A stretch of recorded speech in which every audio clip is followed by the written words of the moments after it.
J'espère que tu as une équipe aussi forte que la mienne parce que moi j'en ai une prête à se battre pour moi. Pumpkin, c'est pas une équipe, c'est un esprit qui se bat pas pour une personne mais pour son produit.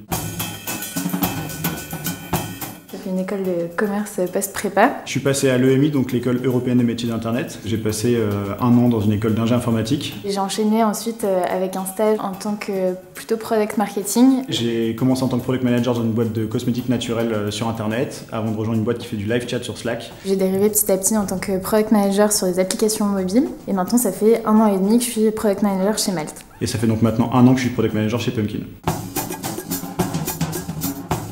Établir la roadmap en fonction de la vision des fondateurs. Développer de nouvelles fonctionnalités ou voire même de nouveaux produits. Tenir compte des retours des utilisateurs pour améliorer le produit en s'alimentant à la fois de leur feedback et aussi de la data. Et puis de finalisation, de recettage pour lancer au mieux les nouvelles fonctionnalités.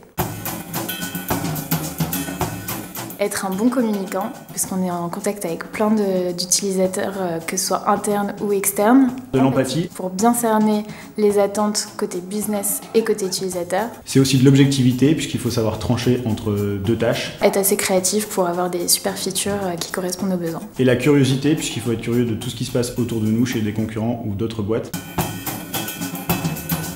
C'est une roadmap qui est claire et précise, pas forcément à 6 ou 12 mois. C'est faire converger un peu tous les feedbacks du terrain avec la vision business et les priorités des stakeholders, les partager et de les faire accepter et porter par toute la boîte. De manière à ce que chaque équipe sache ce qu'elle a à faire, à quel moment et qu'il n'y ait pas de surprise au fil de l'eau. Slack pour la communication tout au long de la journée.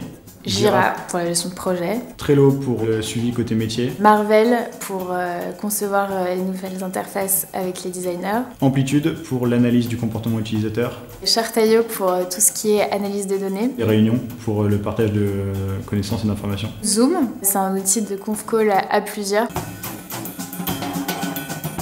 Oui, en prenant les bonnes pratiques et non en se délaissant de toutes les contraintes un peu absurdes et extrêmes des méthodes Scrum. Le Scrum à la lettre contre, pour moi la méthodologie Scrum, c'est comme pour une course d'orientation, on a une carte avec des points à rejoindre mais chacun trouve son chemin pour y aller de la manière qui lui convient le mieux.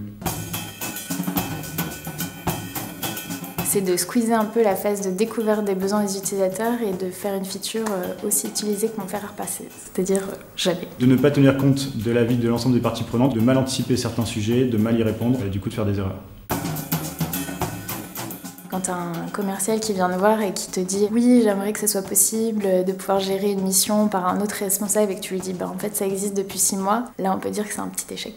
Notre pire feature, c'est un besoin qui a été identifié mais qui a mal été spécifié, du coup développé un peu trop vite et qui ne collait pas à l'attente des utilisateurs finaux.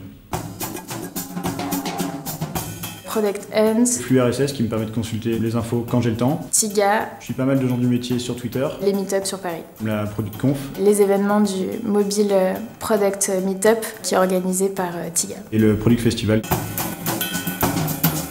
C'est un job hyper transversal, on touche à la fois du coup à la partie métier, mais on est aussi en contact direct avec les équipes de développement qui sont la source du produit puisque c'est elles qui le produisent, et puis on est aussi en relation du coup avec toutes les autres parties prenantes. C'est quand on est à l'état de gribouillage avec les designers et qu'on imagine les nouvelles fonctionnalités, on laisse complètement développer sa créativité et ça peut rendre des choses assez drôles.